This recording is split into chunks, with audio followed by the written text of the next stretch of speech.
I'd like to call to order the October 26th, 2023 meeting of the Santa Margarita Groundwater Agency.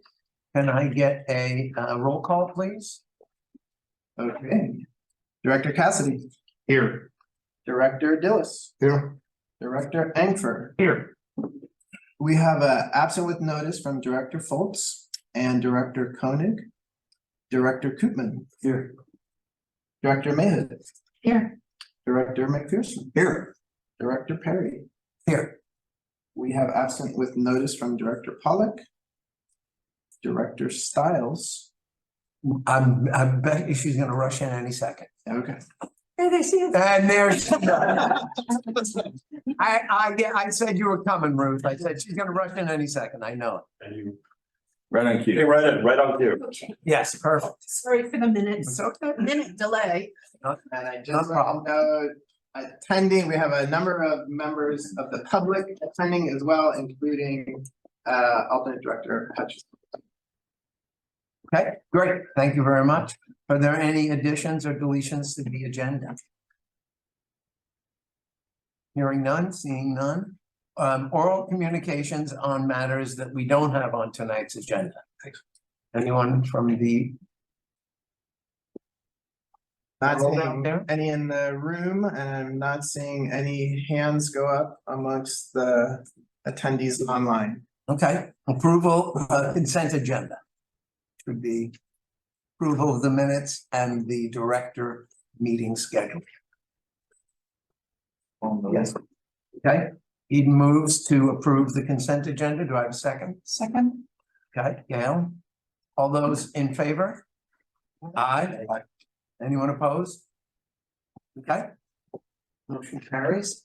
Well, Rick's not here tonight.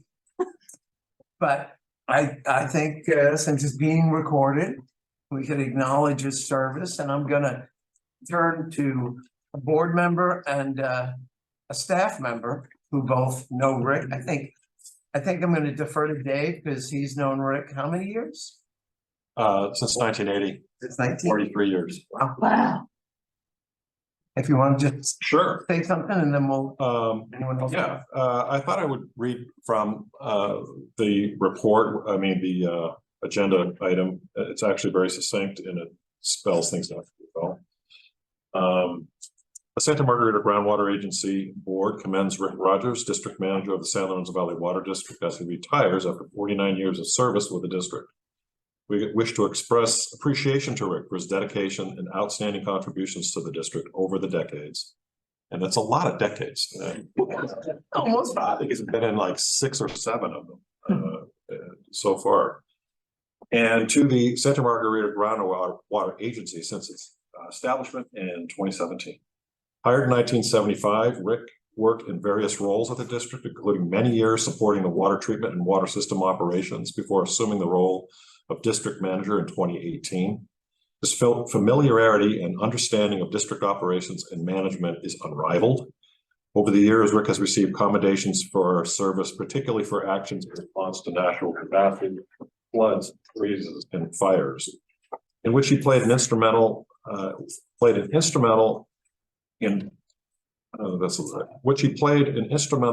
part in maintaining and restoring water system operations so essential to the community. As district manager, he played a vital role in the district's response and recovery to the CZU fire and disaster and implementing capital improvement projects to improve and upgrade aging infrastructure.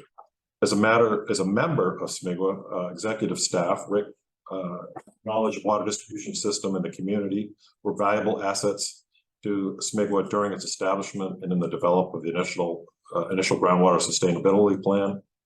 Rick is a highly valued colleague, and his institutional knowledge and understanding of local water systems will be greatly missed.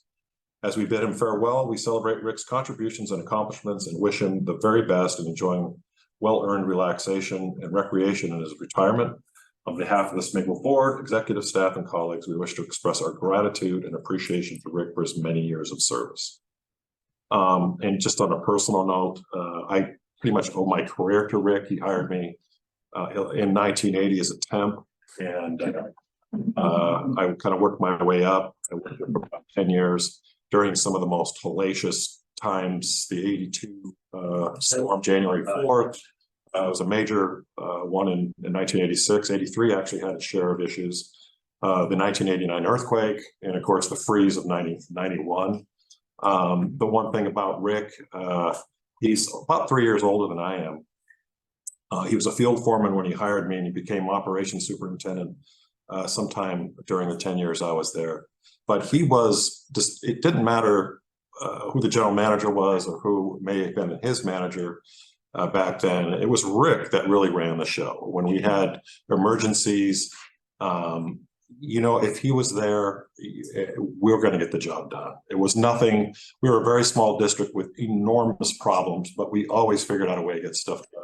And that really has to do with Rick and his tenacity and his thinking outside the box way to get things done. So like I said, I owe my career to him, and the work ethic that he kind of pushed in all of us back then still is a part of what is important to me in the way I do work. He's mentored many people over the years. There's lots of us that have Rick to thank for our careers and the community at large up there. I mean, he couldn't have been a better steward for the water agency. It was his, I think he has a deep, abiding love for that district, and it was the most important thing to him. So I'm going to miss him. He's still going to be around. I wouldn't be surprised if he does a run for the board at some time up there. So Nothing for punishment. but anyway, hand it back to you. Gail, you have anything particular to add since you? I think you really covered it all, and certainly in terms of his contributions to SMGWA, his deep knowledge of the water system, and also having grown up in the San Lorenzo Valley, his appreciation for how the folks in the valley think. And I think he has the deep respect of all people who have known him and worked with him. He's viewed with affection and gratitude by the people in the community, and his tireless work ethic, his deep knowledge of the district systems, and his devotion to the district and to the San Lorenzo Valley community will be sorely missed. That's perfect. Thank you. Anyone else want to chime in besides saying how great thou art? Because Yeah. he was. Yeah.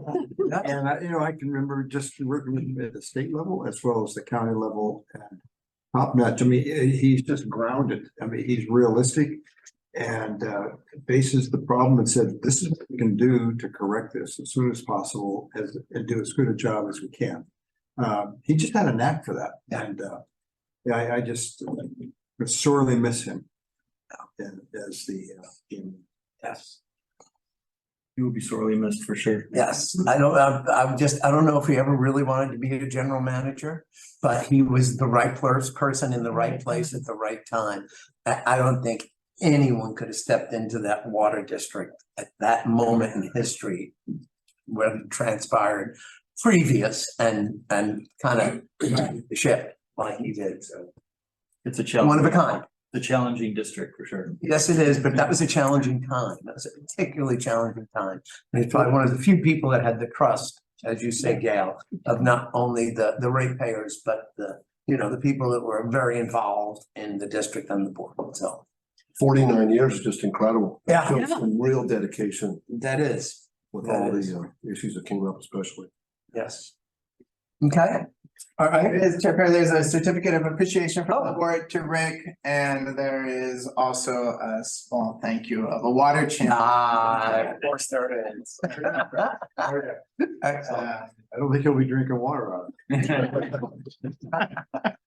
it. Okay, we have the groundwater sustainability program update. It's in the agenda. Does anyone have anything else to fill out on that, Rob? Or it's, I have a presentation. Oh, you do? Get out of here. No, it's like a standing item. Okay. Standing item. It's a standing presentation. Okay, well, there it is. Always hopefully fun. So 3 updates this evening. We're going to talk about water elevations. I think that's the best place to start because it sort of feeds into understanding the monitoring network that we have just completed. And then we'll just give a very quick update on the stream, dry season stream monitoring. So for groundwater levels, just a quick reminder, we have our shallow aquifer system, primarily the Santa Margarita. We can see here on the left-hand side of your screen, see if my cursor's not working very well on there. But we have a pretty good understanding what's happening in the Quail Hollow area.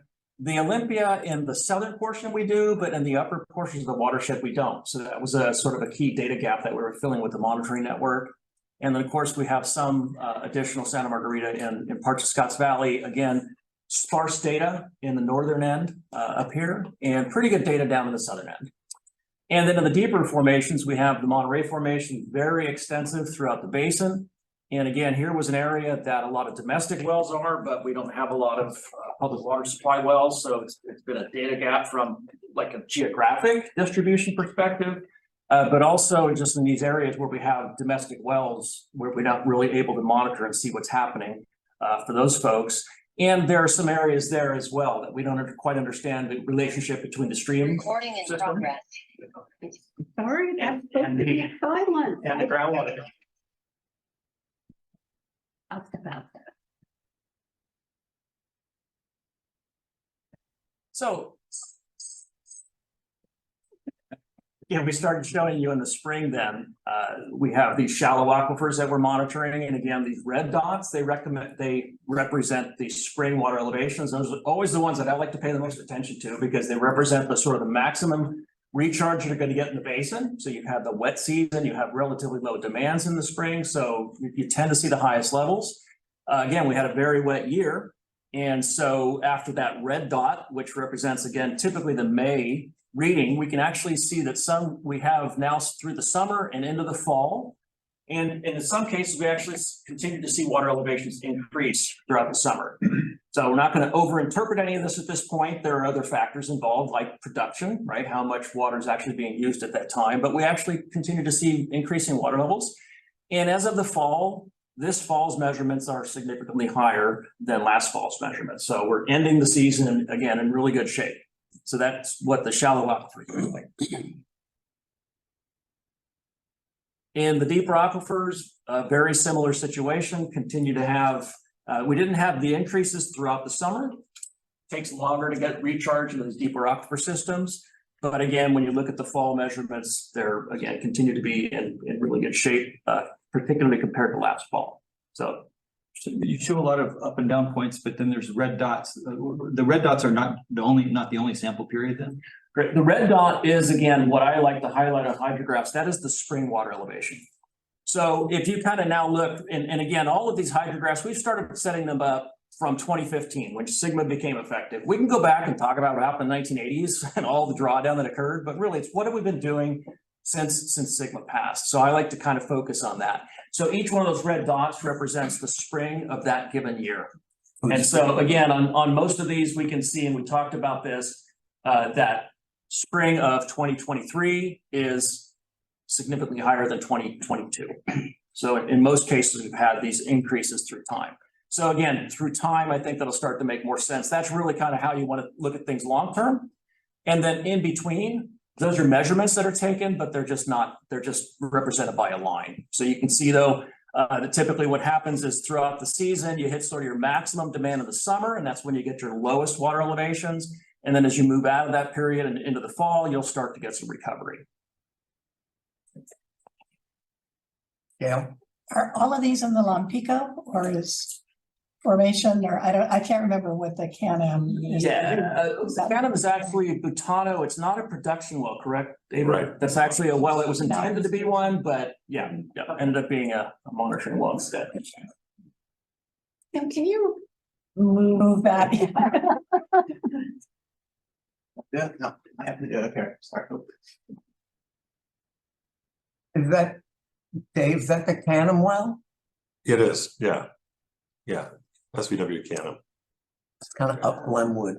Yeah. Road. But I thought it was not just Lompico. Even it's so responsive to a rainy year. Yeah. How we came Like up that. this year in particular, right? And then back down. Yeah, and Dave, correct me if I'm wrong. I don't know how deep it is, but. It's a very deep one. Is it a very deep Yeah, one? it's between, I think it's the 900 to 1,000 feet. Okay, yeah. But the Butano does outcrop up at the top of the hills there, right? This is a long way. You get a quicker response. This is miles away, so there's no way the water travels from up there down there. It's that fast. What you're getting is, it's a function of geography, and water is recharging in the upper portion, so it's actually creating a pressure, right? So it's not literally a molecule of water that's moving to that location, but it's creating a gradient Back pressure. Yeah, so it's increasing the water levels in that well. One other thing too is that last year, the city of Santa Cruz did they refurbed the meadow because there was a creek that was cutting right through the middle of it. It used to be a wetland area. They restored that. So there's a lot more water retention on site than there used to be. So some of that could be from that. Okay. So monitoring well construction update. Rob, I see that Rosemary has her hand up as well, so, and I'm gonna promote so we can hear Rosemary's question, given David's comment. Welcome, Rosemary. You should be able to Thanks. unmute. Okay, thank Yeah. you. All right, thanks. I just wanted to comment that the Canna Meadow watershed, or the restoration project there, the wetland restoration, was done as a compensatory mitigation for the work that we were doing in the Newell Creek Dam Inlet Outlet project that involved reducing a few 100 feet of stream right at the base of the dam, so we could put the platform in where the new tunnel went. So that's why Santa Cruz was working in Scotts Valley doing that project. That's it. Great, thank you. So monitoring well construction is complete. I think that there were some interesting lessons that we learned along the way. And I'll kind of go through just a few of these. I'll go down in actually order. And what's shown on the table here is the formation that we were trying to get information from. So Santa Margarita Formation or the Monterey Formation, the ultimate well depth for the monitoring well that we installed, and the initial depth of water that we measured from that well after we cleaned it up. So at Bean Creek, we were in the Santa Margarita Formation. That well went down to 73 feet. On the next, well, when we talk about stream monitoring, I'm going to talk about what's interesting with this Bean Creek location. It's in that portion of Bean Creek that goes dry for a portion of the year, and then just about 1,500 feet downstream, it's wet again. Right. And so that's where this monitoring well happens to be, about 53 feet to water from that location. So it's clearly the groundwater is significantly lower than the creek itself. Ruins Creek, again, this was Santa Margarita Formation, but it's in that portion of the Santa Margarita that we really have a lot of data up along the creek. Ended up installing that at 165 feet. It is 106 feet to water, that well. The Nelson Road, Lockhart Gulch, in the Santa Margarita, it's a very shallow well, 74 feet in total depth, and initial depth to water is 9 feet. And this is right next to the stream. So it's really not surprising, very, and again, that's why it's there. We want to understand that relationship between the stream system and the groundwater basin in that case. Bar Drive, well 5, that's at the Santa Margarita. This was an interesting well. It was originally planned to be a 200-foot deep well, because the information that we had for a well that wasn't all that close indicated that the Santa Margarita to Monterey Formation contact was going to be at around 150 feet. And the intent of this well was to drill down essentially to that contact and then to measure the water elevations in the Santa Margarita right above that Monterey. They hit the Monterey Formation at about 50 feet. Very surprising. So significantly shallower than expected. So this is one of those things that tells us a little bit, more information about the geology that we didn't have. So surprising. The good news is it had some very good positive impacts on the budget, which I'll describe to you. At Quail Hollow, again, this is at the old San Lorenzo Valley well number 8 location. And it's the same thing. We were targeting Santa Margarita down to essentially the base of the Monterey, and based on the well log for the original well 8, we knew it was somewhere in the area, and again confirmed that it is about 140 feet is where that contact was. Then Love Creek, this was intended to target the Monterey Formation. It's a Monterey all the way down. When you're up there at that point, you're in the Monterey Formation at the land surface. That was intended to be up to 300 feet deep. They only went down to 183. And what was surprising is it's actually an artesian well. So the water elevation is rising in the well to the point that it's right at the land surface and very slightly just kind of seeping out. So we actually had to seal the top of the well to prevent that from happening. We don't know if that's just because it was such an extremely wet year. Right. So there's a lot of recharge happening. And again, this was in early August. So it's even surprising that it's still flowing like that. We're just gonna have to watch this well and kind of get a feel for it. Most of the domestic wells that we looked at in the vicinity are about 250 feet deep. So we didn't really expect that we were going to encounter that.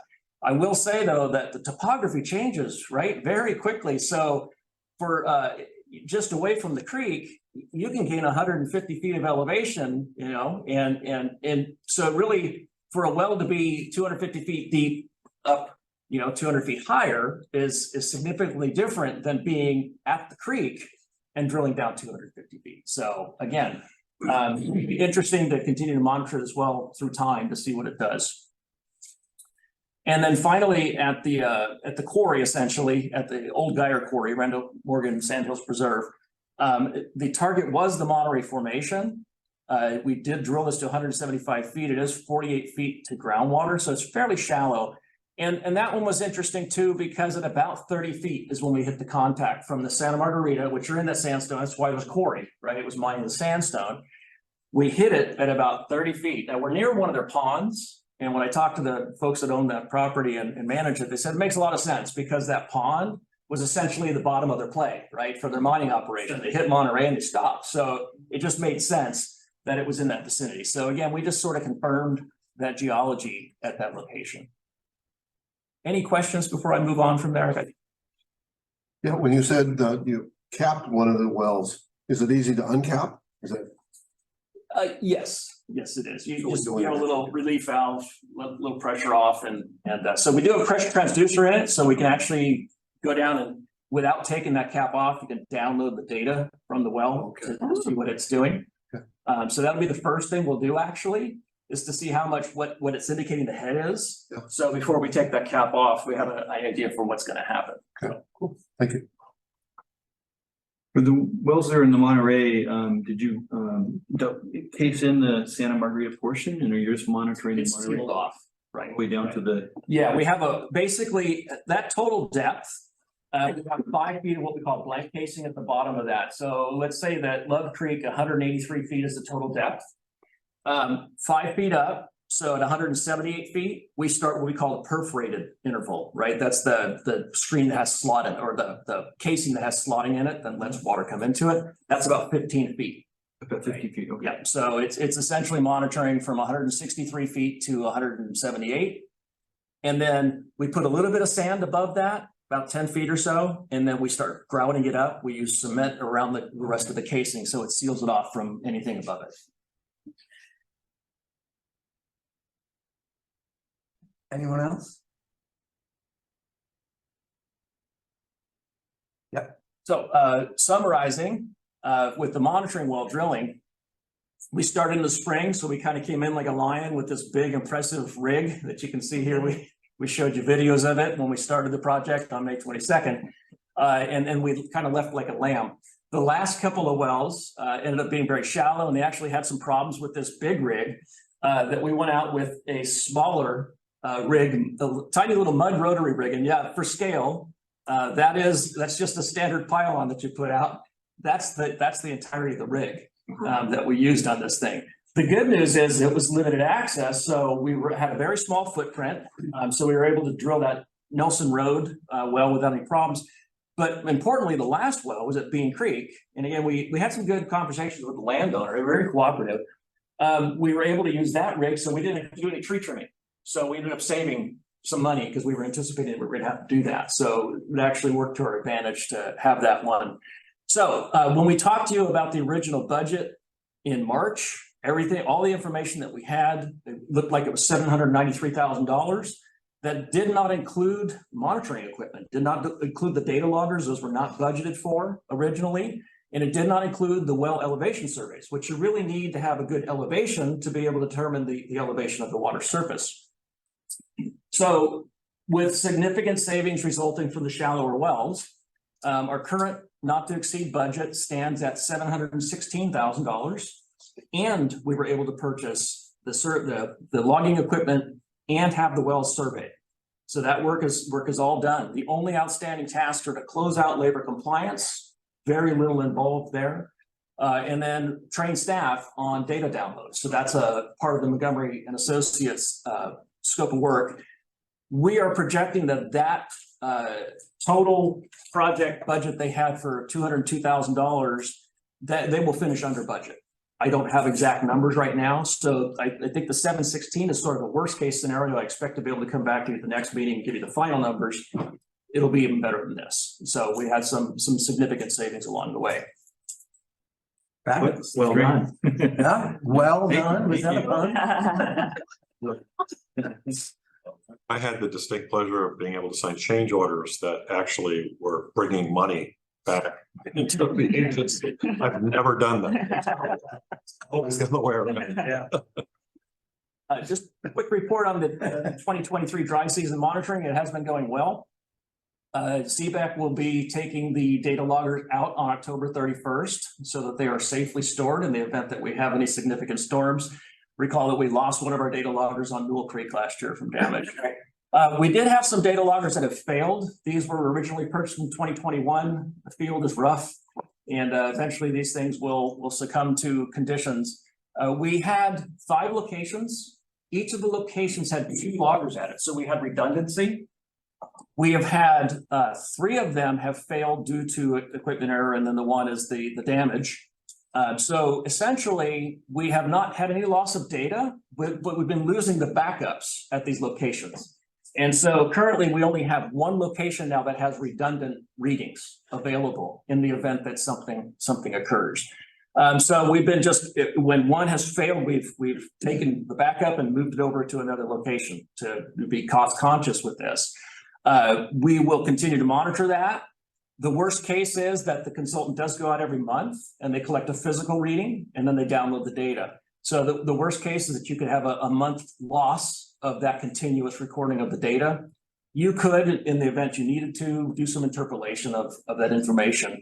But again, the only caveat is that we're running short of backups, and that we may get to a point where we actually need to, order a new one for next year. These cost about $600 or so. On monitoring is within the planned budget with no use of the emergency fund. So there's still some work to do in processing that data when they download it and then upload it to this data management system that we built and such. So there's still some expenses, but we're looking really, really good with that budget as well. So I believe that is, one more quick update. Again, we talked about this in the spring. So what I've been doing is when they do go out, this represents their physical readings that they collect at the location, with the exception of in the lower left there, San Lorenzo River at Big Trees. That's a continuous station operated by the GS.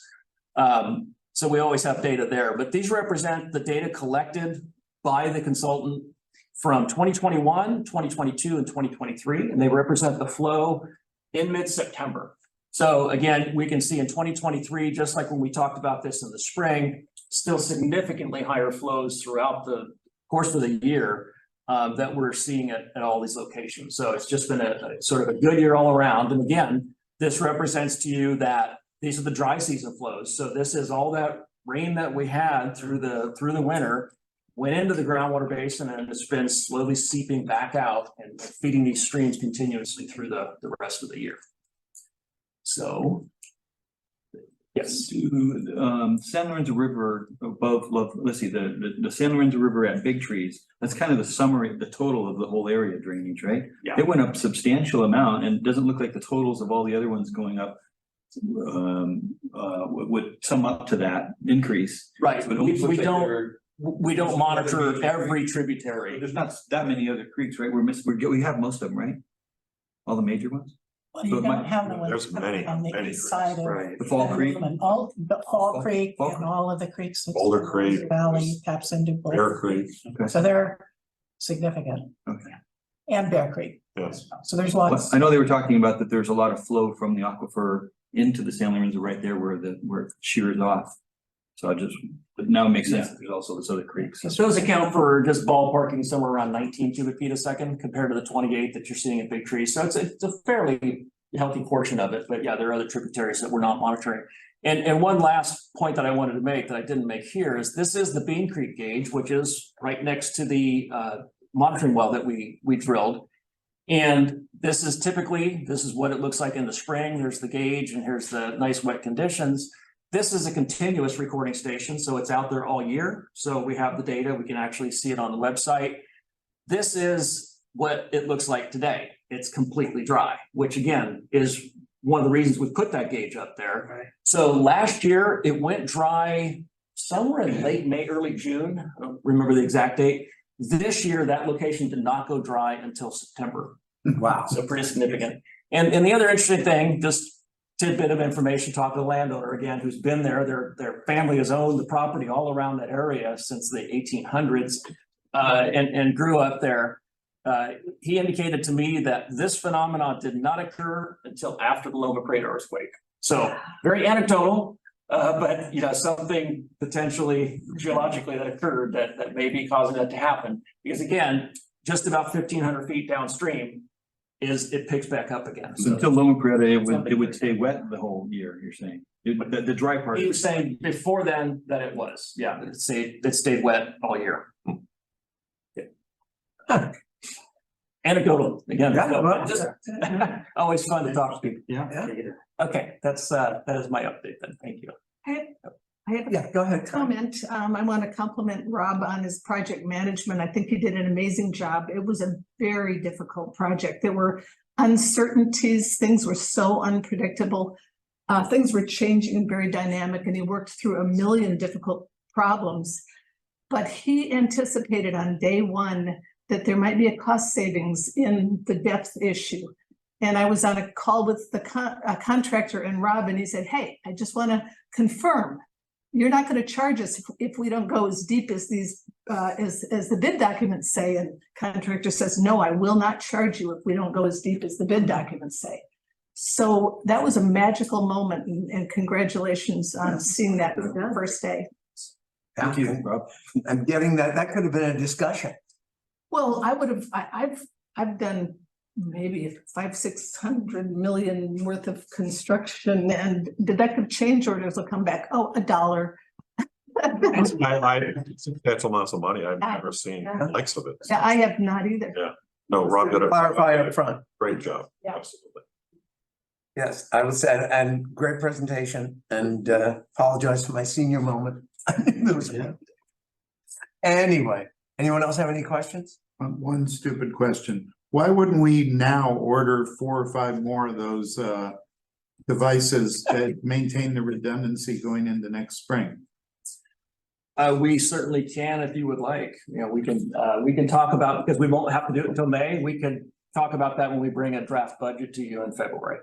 Yeah, yes, we have ordered one extra that is sitting here at Scotts Valley in the event that something happens. So Been through. trying to be. But, and you would have the ability, I mean, those are so far under the purchase power that, you know, you guys staff has.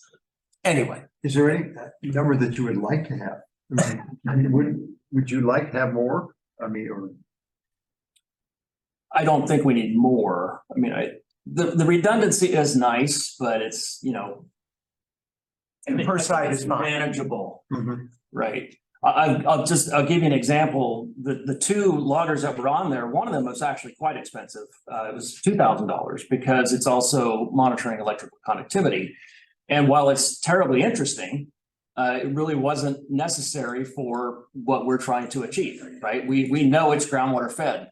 So we decided that when we did replace that, we would not replace with that one. We would go with basically just the pressure, which gives us the flow and temperature. So much cheaper. Very good, very good. Is your report gonna be on the website or the one that you showed here, is that gonna be put on the website or? It's the Yeah. Presentation is up.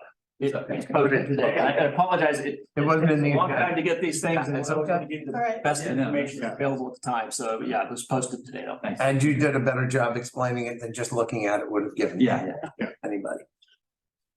Okay, turn it over to Nick for the annual financial report for the fiscal year ending June 30th. Great, thank you. Good evening, board and staff. Happy to present the financial report for the fiscal year ended June 30th, 2023. Presented alongside last year's results as well. And you know, we're in October. I think this is a testament to a lot of the work that we did submitting the grant application for the final quarter, that we were able to close the books as quickly as we were, and have this report for you today. So joined by, so the agency is audited by the firm Nigro. This is the second year of their engagement, and the audit partner, Paul Kmark, I believe has joined us. So I'll toss it over to Paul. You know, I see Jeff on there, Nick. I'm not sure that I see Paul yet, so let me take a look. Let's see, I can look as well. It is Paul, not Jeff, presenting tonight. Is that correct? That is my expectation. Maybe Paul's on Jeff's computer. Yeah. I do not see Paul on our list. there he is. There's Paul Kingmore. There we go. Great, perfect. Paul, you should be able to unmute yourself. Perfect. I did. Everybody can hear me? Yeah. We can hear you. Maybe speak up just a little bit more. It was a little light. All right, how about now? Great.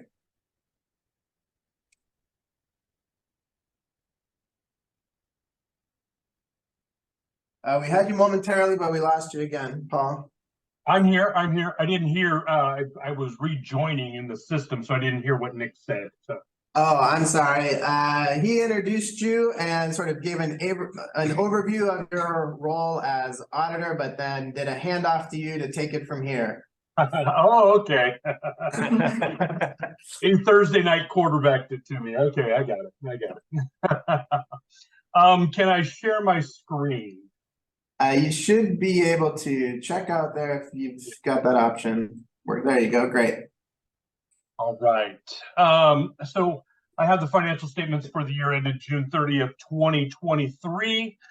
As we can see, member contributions were ramped up there, as well as the operating grant that you applied for coming in to cover the operating expenses, the work that you did that was covered earlier in the meeting here, and some general administrative overall. So giving you a net change in net position of $58,156 for the year, adding that to your reserves already of $256,538, giving us a total of $314,724 for the year.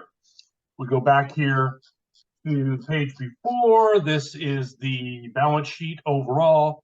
What's left at the end of the year at June 30th, we have cash and cash equivalents, $142,000. We have a grant receivable still remaining to turn that into cash for $459,892, giving us total assets of $602. Had some bills to pay on the work that was done, $287,992, leaving overall the $314,724 at the end of the period here. So if we take that number and take a look at, we added a footnote this year. If you could see in here, footnote number 3, well, we're looking at overall, since the inception of the agency, what has been contributed and what are the costs have been expected so far for complying with this unfunded state mandate of having a GSA. So member contributions over the from the entities, Scotts Valley, San Lorenzo, County of Santa Cruz, have come in over the years, 2.3 million. Other contributions since 18 to 23 from the new members last year. Grant revenue, we've seen up to 1.4 million. Costs have been exceeding 3.5 million overall, leaving a net position of 314,724, and broken down by the remaining balances of assets, liabilities, and net position if the organization was going to cease existence, stop operations at June 30th, 2023, this would be the payback to the member agencies overall, looking at it on an equitable contribution aspect of 60-30-10. Any questions to that? I would just ask if Paul could lean in a little more, or if we could turn up the volume, just, it's a little fuzzy, I can hear Little him. fuzzy. I need to find my, I'm sorry, I need to find my microphone a little bit, sorry. Any further questions off than that about the report? Nope, none, looks like none. Anyone from the, I'm not seeing any hands go up from the online attendees. okay, Nick, anything to add? No, I just mentioning again that, the work that's being done, that Rob presented, primarily grant funded, and we've been very timely on that report. That represents the bulk of that grant receivable, the retention. So assuming that's moving along, that should all be realized this fiscal year. But in terms of adding to this report, I don't have anything to add.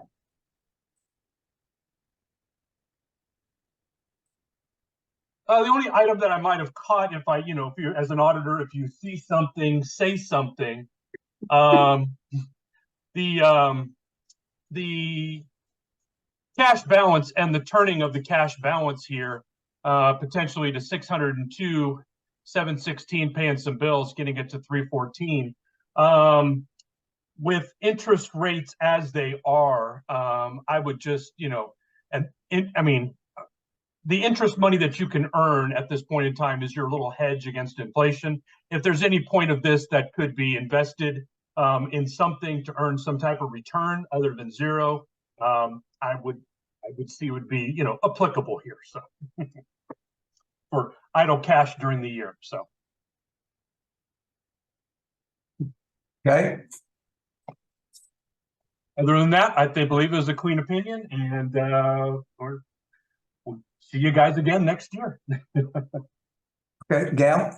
Just to follow up on that, do we have a cash flow analysis so that we know, what we could put away? Because I could understand that maybe, that is sitting there, but you're gonna have to expense it pretty soon, so. Yeah, we have a pretty detailed, it was gone through in detail in preparation for the budget, but maintained monthly cents. So we do have a sense of what, the requirements are monthly, and the annual contributions of member agency contributions this fiscal year have all been made. So really the income is looking at the grant funding. So we have a clean understanding of what we can contribute. So I think, Based on that, Yeah. can we invest some of it? I think it's worth looking closer into that, what the agency has in terms of accounts already established. But yeah, we can look at it. I can look into that and report back to you. Is that something the board gets involved in terms of making the decisions about what's acceptable investments, or? isn't there like a late requirement this? Well, I think establishment of a LAIF account and the lead, lead representative contact on that does go to the board. I'm not experienced with that personally, but I can look into that and bring back if necessary with working with Tim, so that we can get that established, at least to put money in LAIF if we're not able to immediately. Yeah, I would suggest that speaking with the bank that you're holding your cash together currently, to see if they have a 4% money market account that could just be moved back and forth like a savings account, and not have to go into the full LAIF. Yeah. From CDs. Yes. Yeah, or there are other LAIF pays nothing. things like LAIF that are different, but other pools, ways of pooling cash that government entities are using now. And I know that are earning much more, like 4% than whatever LAIF is paying now. So like the city here has still got money in LAIF, but we started to use some of these other pools because with increasing interest rates and a shorter investment period, getting a lot more money out of these pools other than LAIF. LAIF is kind of trailing everybody right now. Yeah, LAIF is going to be the bond fund that's going to, trail the largest because for so many years since the fall of 2008, all we could buy was in Leif was a $10 million package at 1%, and for 10 years, and they have a lot of that on their books. So they're having to sell some of that older stuff, and they're still making good money on their liquidity, but the older stuff is what's causing, they're having to spread the losses of the sales of the older stuff to meet up with liquidity in the current period. So Leif's going to trail for about 3 to 5 years behind everybody, where something like a new program called California Class right now is paying 5.6% for most of my governmental entities. You know, bonds can get a little, CDs can get tricky. You have to decide if you leave in the bank for the future, right? But there are also accounts that are, that you don't have to worry about your cash flow. So that if you have unanticipated expenses, you can pull money out. It's not like a CD where it has a term. Those yield a little bit less. I think right now there's some at 4%, 4.3%. So opposed to you get 5% for a shorter term CD. So go back a little bit on the interest, you can actually get much more flexibility. Yeah. So if Nick would just investigate what's possible and bring it back to the board. Yeah, it's something we're talking about this year to all of our clients, because for so many years, for the past, almost 15 years, we haven't had to talk about treasury management, but now with interest rates where they are, it's an important thing going forward that we have to do. So I'll comment. We're having the same conversation at the Santa Cruz Mid-County Groundwater Agency. We just talked about it last week on a executive team call. So and lessons learned can be shared between the two as well. There we go. Great. Thank you. Okay, anything else? No, sir. Okay, any other questions? Okay. All right. Are we gonna go through other parts of the budget? We're still Yes. the budget though. I'm going to turn it back over to And Nick, if you want to go over anything with all the financial? Regarding the financial reports, I just figured here we are. yeah. We're into the numbers. Well, you'll see, we don't typically present 2 quarters there. I think because last meeting, there had been a gap there. So, to ensure that you receive those quarterly reports, stated again, simply like, a lot of the activity has been on the grant reimbursement side. Right. And we're timely with that. We've not yet submitted for the period July through September, but I know that's being worked on as we receive the final invoices. So you don't see that revenue for the first quarter of this fiscal year yet, but there's been a lot of activity, and nothing worrisome or to call out per se, but just that the district's or the agency's in a strong position. Percentages of what we've used versus the percentages of what we budgeted look normal. The only question I had on the quarterly, I suspect Rob's presentation anticipated in terms of the monitoring network enhancement savings. Is that what's reflected there? I'm looking on page 6.2. The staff, yes, back in staff reports. 6.2 point what? 1. Item 54-100, monitoring network enhancement, running way under budget. I assume those are reflective of the savings that Rob was talking about. Actually, or not?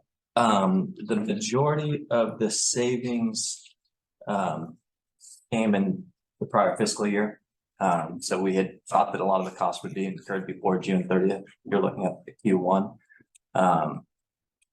Overall, there's savings on it. They've just been, the costs have been incurred just like what. No budget change though on that. Are you suggesting it's just timing here? Yeah. Okay, thanks. We seem to have page 6.2.1. That's weird. So we do. We have several of them. A very popular page. I think it wins first past the poll. You know what that pertains to the item. So we jumped ahead a bit. This is included as an informational item in the packet under 6.2. So the topics relate, obviously, but I think I do want to steer us back to specifically what Paul's reporting on and the recommendations that relate to approval of the annual audit. And then if there's additional questions that come up under 6.2, we'll jump back there. But I'm going to pull up the recommended action, and then Chair, if there's no more questions from the board, we can make sure that we're capturing any public comment on that item before it proceeds to vote. So let me share my screen and pull up the action. Recommended action. I think we accept. There we go. Okay, so Eden moved. Okay. Accept the annual financial report. I'll second. Okay, Ruth seconded. All those in favor? Before we go, let me take a look and see if we have any public comment on that.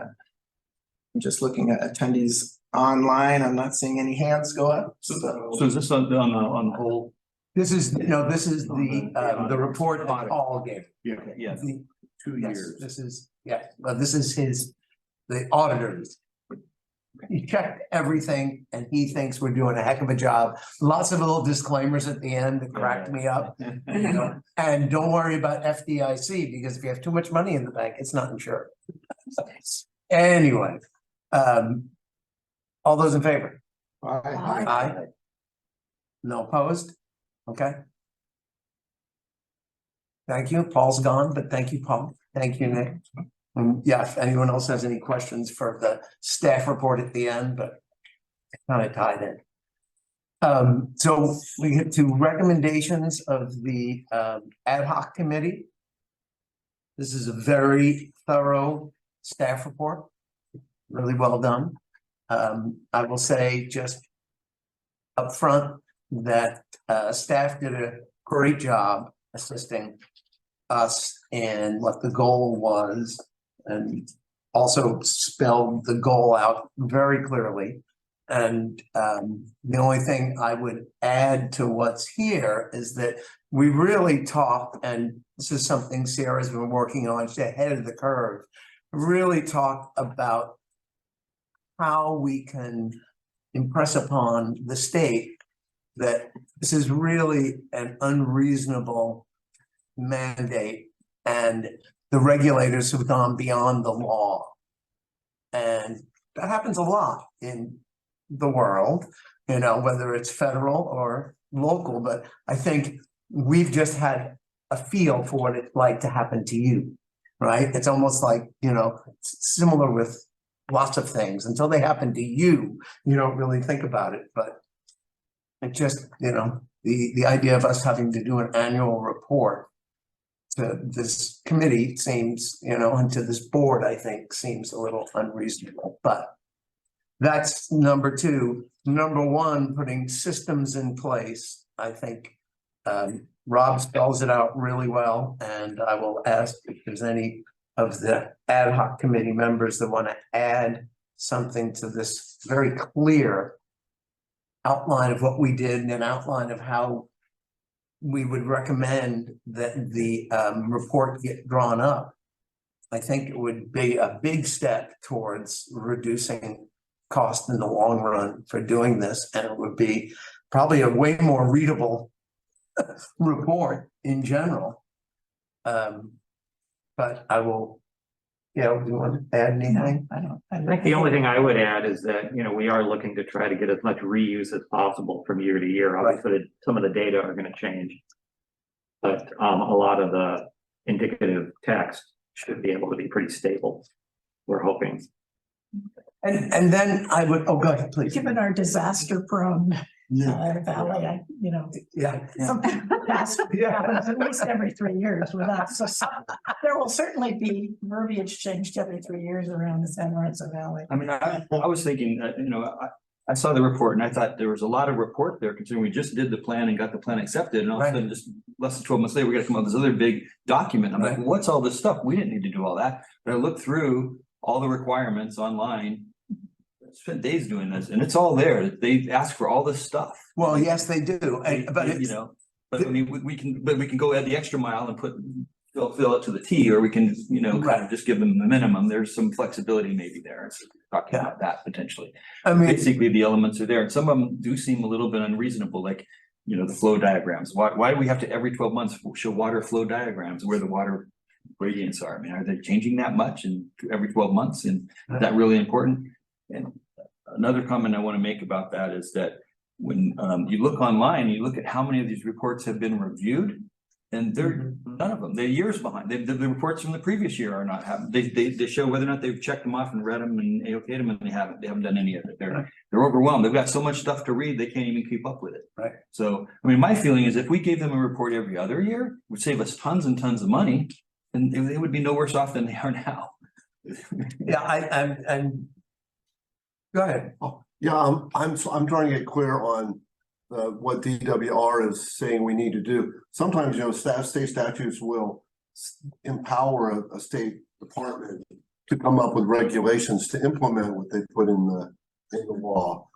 So I'm wondering if it's one of those cases, or is DWR staff itself kind of just going the extra mile to require things? I leave it up to Sierra and Rob, but I think it's a little of both. More and more of the latter, in my opinion, Rob. There's a thing called laws, and then there's codes. Right, So laws are like what they want intended. It's a page or 2 pages, and then codes are just pages and pages and pages of all the stuff you have to do now to comply with. Yeah, SMGWA is the law.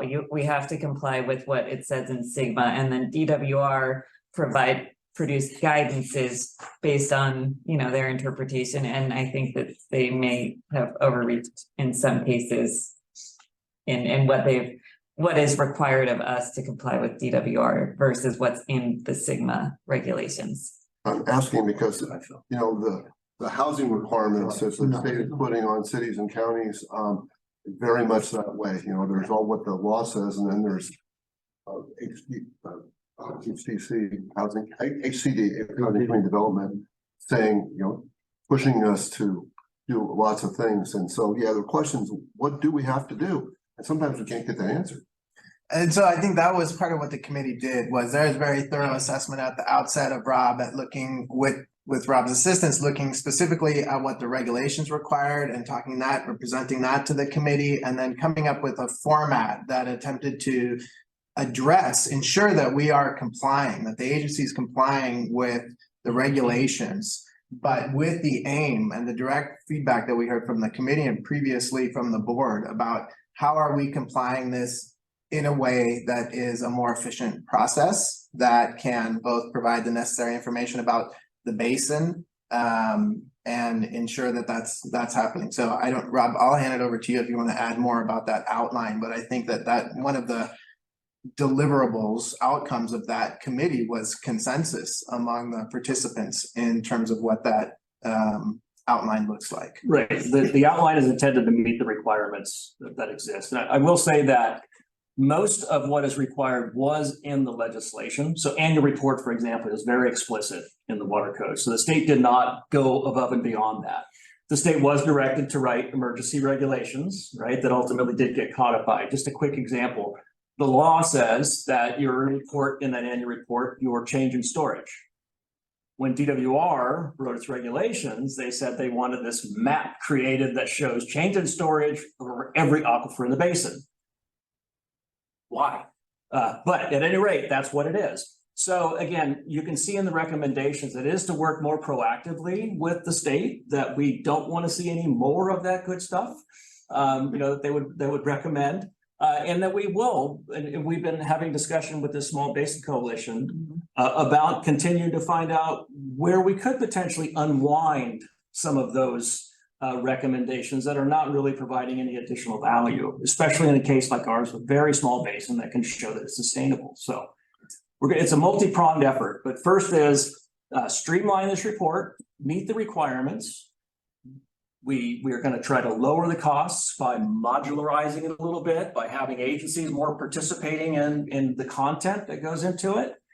So we're working on that. But then again, as it says, to have more proactive interaction with the state and our legislators to influence the process going forward.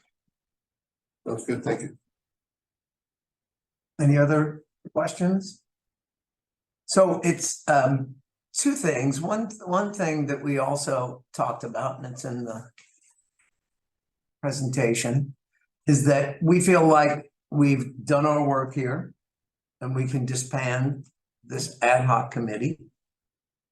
And going forward for this first report that comes out, in order to facilitate a kind of seamless work for the board and kind of reduce the amount of meeting time necessary, we would like to ask the board if we could have a essentially one-time ad hoc committee that could be made up of any members that the board decides to review what work product kind of is emerging before it's absolutely complete.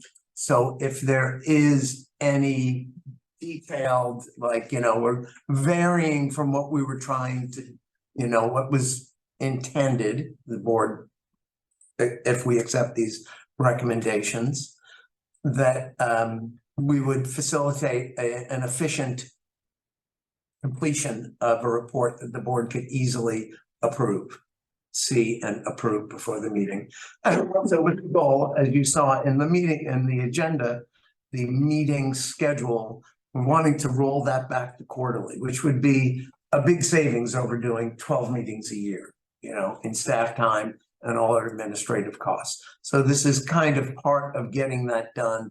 And the goal would be, if we wanted to continue something like this in the future, then it would have to become a standing committee. If every year we wanted to have a subcommittee review the report, that would really kind of violate the spirit of an ad hoc committee. And you can't just do that every year, put one together. But for this first year, since it's sort of a pilot, we thought we would ask the board if we could set up another ad hoc committee, separate and completely different than this one, with a totally different charge, merely to edit or read the annual report information as it's being developed. Doing that, motion or? Yeah, well, I think first I think I would ask if the board accepts the initial recommendation of this staff report. And is that a motion? Yeah, I'll move that we Okay. accept that Yeah, recommendation. yeah. Second, I'll second. Ruth is on it. Okay, all those in favor? Aye. Aye. All those opposed? Okay, so I would bring another motion that we would. You want to get Yes. Go on. public comment Yeah. on Oh, sorry, go. individual motion. Yes. Okay, I wasn't sure if those were gonna be a combined motion. No, or individual. Individual. But if they're They individual, have nothing to do with each other. then I'm looking to the online attendees and not seeing any hands go up for public comment, and there's no members of the public other than staff in the room, so okay. Okey dokey. Can I clarify then this? Yes, this motion is to accept these Yeah, okay. And recommendations. you've already voted on that.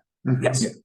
The next And desired next one. motion is for this ad hoc committee not to be a recurring annual ad hoc committee. Well, a new ad hoc committee. A new ad hoc committee Yes. that's gonna meet once Oh, or? next year only. I think it's Right. next year, yes. Yes. Okay, It to might be review a couple of meetings. formation of the submission of the 2023. Yes, and then hopefully we have we get a system in place. Yeah. That's gonna be Yeah. creation, and we're not gonna have to do that extra But work. that committee's gonna meet once or just?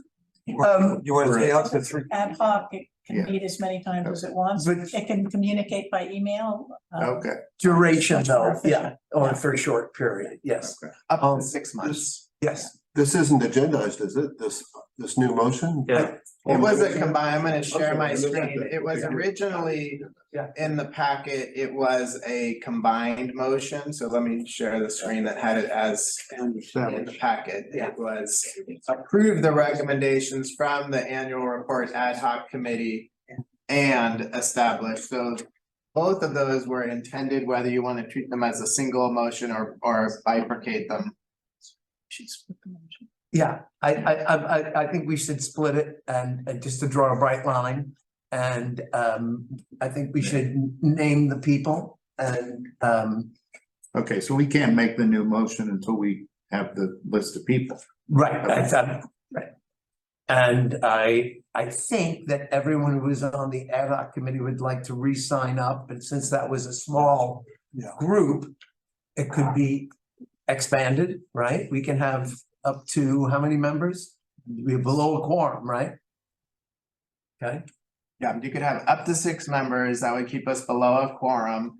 It can have a duration of up to 6 months. That timing. 5. Oh, thank you. 11. Well, a quorum for this committee is an absolute majority plus 1, which is 7. But the timing of the annual report is, we don't do February or April 1st, right? So to your question, Director Cassidy, I think the committee likely would meet on multiple occasions between, late fall and prior to the February 29th board meeting, when the intent is to bring the annual report before the board. And some of it could be done, I mean, it might not even be so many meetings required. Information could be distributed. And people could see it, so. Who are the names on the first? So it would be Director Stiles, Vice Chair Mayhood, Langford, Jeff, and myself. Okay, that's 5. That's 5. So you've So already it could got be 6. Oh, I don't think so. Could be. The No, Brown can't. Act, the Brown Act majority definition is different than the JPA's Yeah. majority. So we're getting confused. We're gonna stick by. 5 Okay. is it. There it is. Okay. Unless someone wants to bail. And anyone's dying to be on, you can Yeah. throw me off. No. They're You all could. here. Does anyone want to bail? All right, well, let's just leave it as is. Do I hear a motion? I motion with I second. the same 5. Okay, Jack, seconds, Yeah, all those in Howard. favor? Aye. Opposed, none, okay. Let's take public comment. Just checking. We actually have members of the public? We do, we have members of the public. Oh, great. who are attending Oh, Laura? virtually. Oh, there we go. Not just one? Beyond that. There are no hands.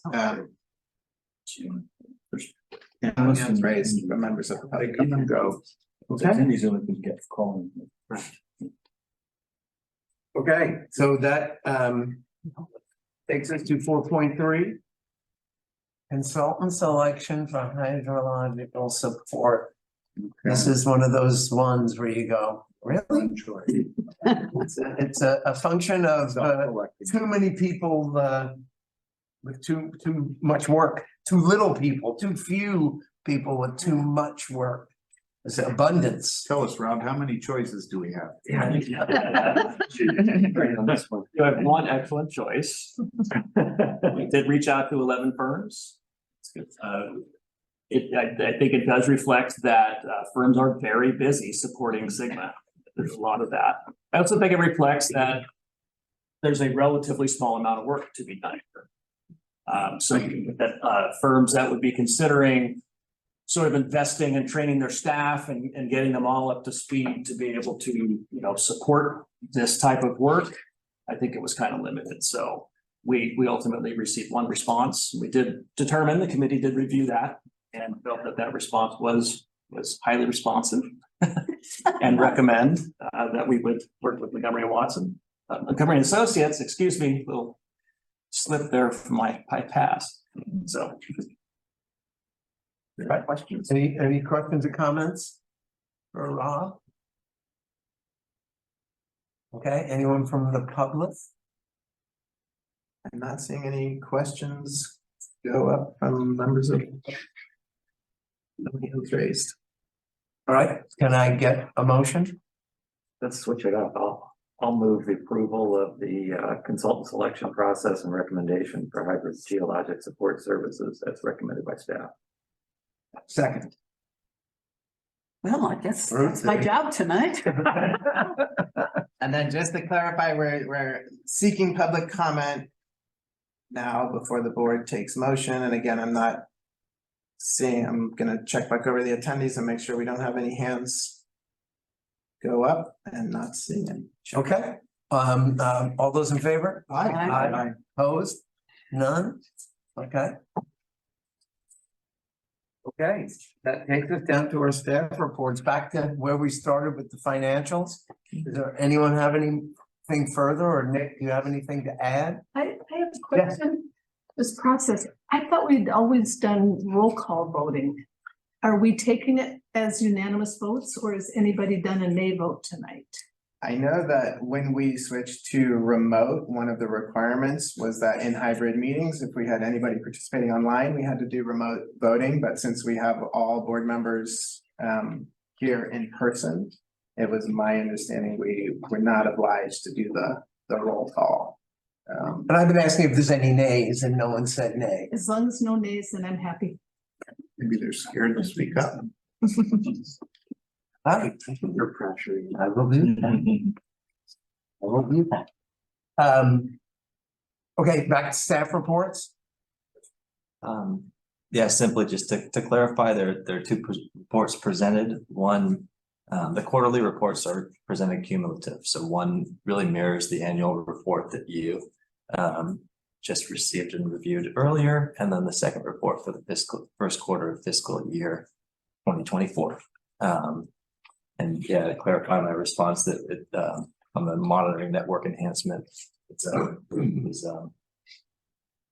matter of timing on expenses between the quarters. Thanks for that.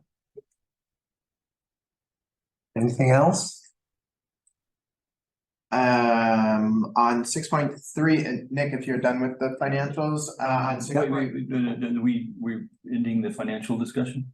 Actually, If you have something, I have go. a couple of comments. Yeah, go. So I know one thing,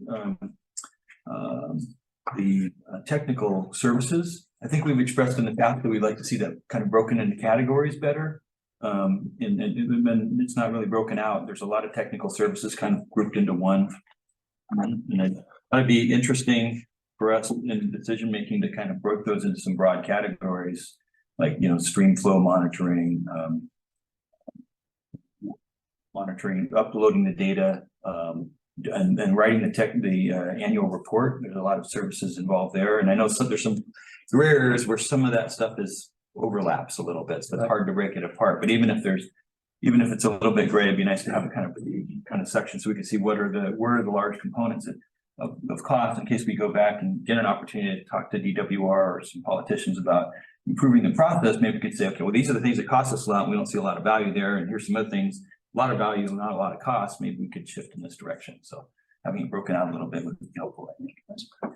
Budget, so it should be there. It wasn't, I know what you're saying, Yeah. but yeah, there is. The details are there, but they're not, there's no summary saying Of how much each detail costs? Yeah, well, no, there was, the details are there, but you'd have to go through the calculator and tally them up, right? Oh. It's got the items for this service is for this thing and this service is for that thing. But then when you look at the summary report of the costs, technical services is all one. 1,000. Is all one big block, and it's not broken apart into like 4 or 5 different things of the different categories. And I just thought, how much of that, we did hear some information about how much the report cost us in the ad hoc meeting, but you know, the board wide hasn't heard that. So it'd be nice to kind of see that, the comparative cost of those sections.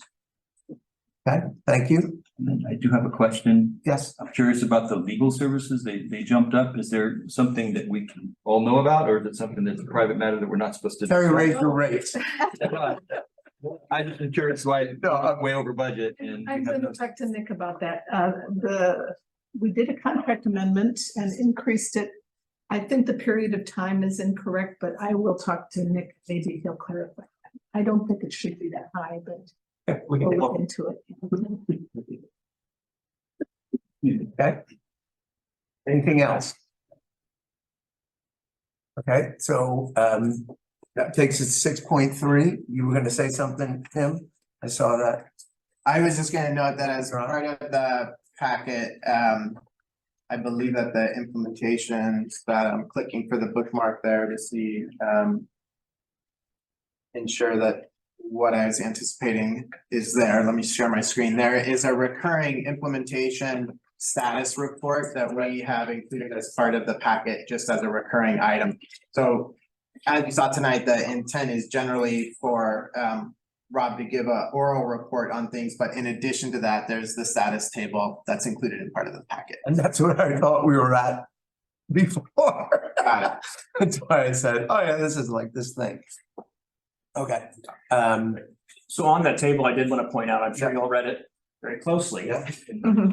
But it, awesome. I think two things about it, you know, it's sort of intended to capture the water year activities. So this is kind of wrapping up the end of September essentially. And a lot of this will actually be taken and put into the annual report to show them that there are more things that we do than, you know, simply look at the SMCs and the monitoring, et cetera. This is more comprehensive.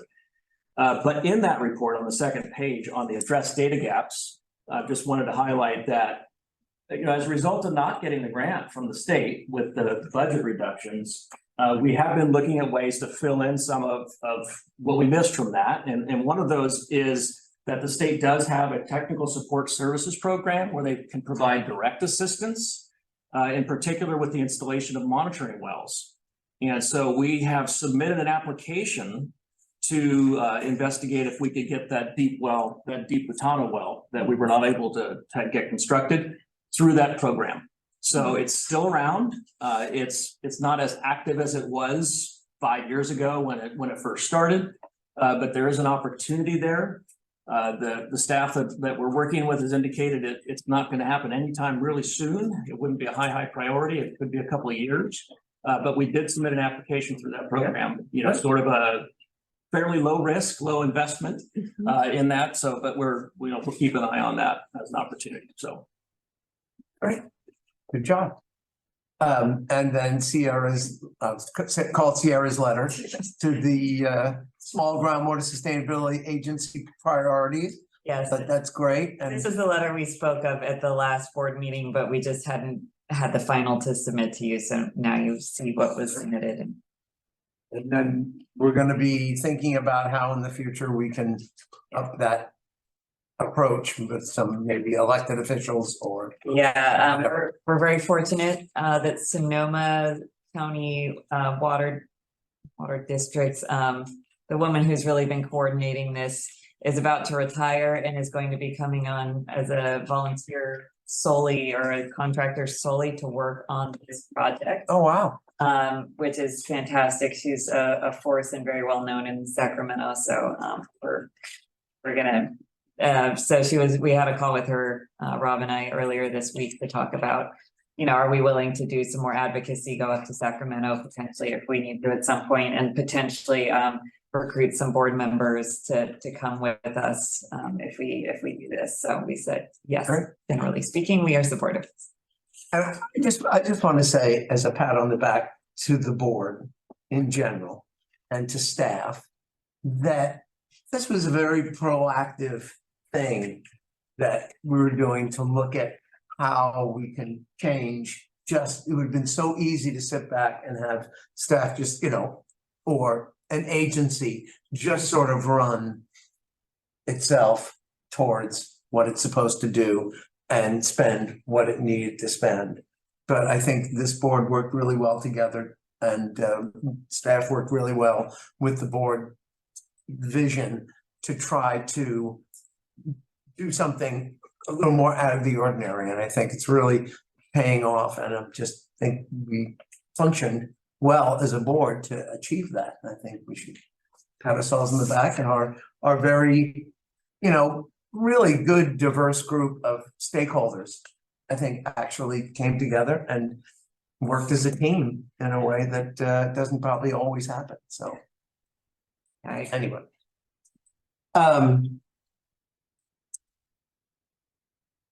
I think one more is the San Lorenzo Valley Environmental Town Hall on the 28th, the event calendar. Or are we going to say something? Okay. Oh, We will have a table there, so I just wanted to Okay. mention, yeah, and give a thank you to, we've had several board members agree to attend that event, and staff will be there as well, so Santa Margarita will have a table at that event. It's on Saturday, and I believe it's starting at 1 o'clock on Saturday. Question? Yes.